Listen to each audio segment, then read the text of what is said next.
Love and light, everyone. Thank you for being here today and sharing my messages.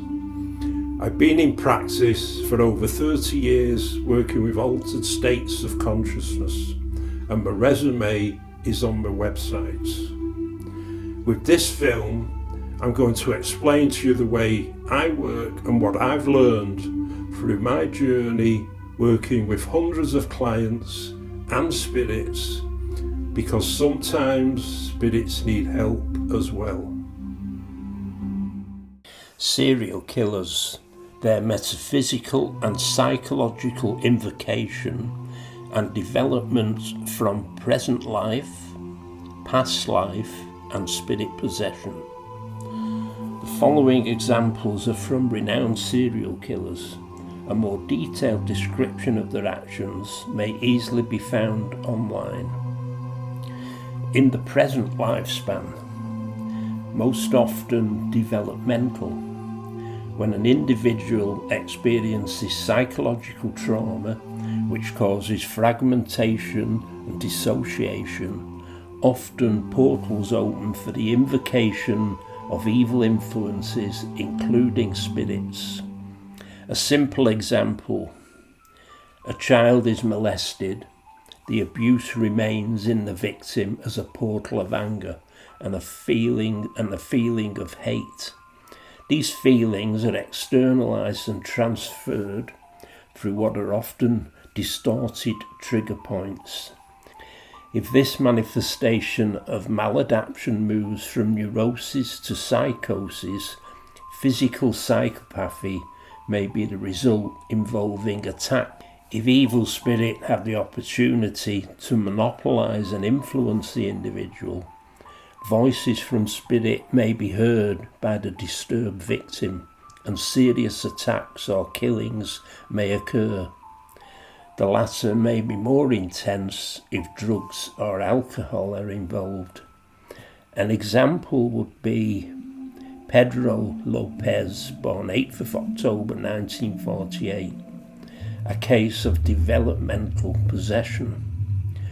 Lopez had an abusive and traumatic childhood. Lopez's father was murdered 6 months before he was born. He witnessed his mother engaging in sex work, which he claimed had a disturbing effect on his psyche. Lopez said that his mother was physically and emotionally abusive to him. Pedro Lopez's life took a twisted turn in 1957 when his mother caught him fondling his sister. He was kicked out of his home at the age of 9. The latter was probably influenced by his surrounding environment of sexual debauchery. While wandering the streets, Pedro Lopez was picked up by a paedophile who lured him into his home with the promise of food and a place to stay. Instead, Pedro was taken to an abandoned building and raped repeatedly. Lopez became a Colombian serial killer and child rapist who murdered a minimum of 110 young girls from 1969 to 1980 and claimed to have murdered over 300 victims across Colombia, Peru and Ecuador. Lopez was released from a Colombian mental facility in 1998. His whereabouts are currently unknown. Through a series of abusive sexual encounters, Lopez was subjected to evil energies, which I have little doubt would attract evil spirit of the same inclination. Effects from past life. Reincarnation does exist. There are children who are born with the knowledge of other people and places and even speak in different languages which are totally unknown to them. The most relevant way to determine if an individual's negative experiences are from their present lifetime or their past lifetime is to ask them when their maladaptation began. In the following case, Jeffrey Dahmer stated that he had felt his psychotic influences all his life. Psychologists may attempt to identify idiosyncrasies from an individual's lifetime, such as the father was a taxidermist or the child was a loner, and some of these common denominators may add petrol to the existing flames. But make no mistake, evil exists and will be involved if we ignore the scientific metaphysical concepts which are not accepted nor understood. We will become victims of the blanket of ignorance thrown by evil to reflect our attentions from the antidotes which will prevent evil's predation. Jeffrey Dahmer, born May 21st, 1960, also known as the Milwaukee Cannibal and Milwaukee Monster, was an American serial killer and sex offender who committed the murder and dismemberment of 17 men and boys between 1978 and 1991. Many of his later murders involved necrophilia and cannibalism, and the permanent preservation of body parts. Dahmer acknowledged that he had always felt the way he did. Dahmer was found to be legally sane at his trial. He was convicted of 15 of the 16 murders he had committed in Wisconsin, and he was sentenced to 15 terms of life imprisonment on February the 17th, 1992. From an early age, Dahmer manifested an interest in dead animals. Although largely uncommunicative in his freshman year, Dahmer was seen by staff as polite and highly intelligent, but with average grades. When he reached puberty, Dahmer discovered he was gay. He drank heavily and began to familiarise himself with Milwaukee's gay bars and bathhouses. We now move into areas of Satanism, and yes, unfortunately, hell does exist. Dahmer kept skulls of his victims as trophies, and a diagram of a satanic altar was found in his apartment.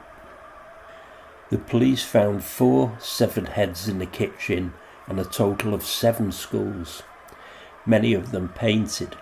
In the fridge they found numerous body parts, including 2 human hearts. But murder alone wasn't enough. Dahmer also began to collect grotesque trophies from his victims. He began to participate in cannibalism. He kept body parts in his refrigerator so that he could eat them.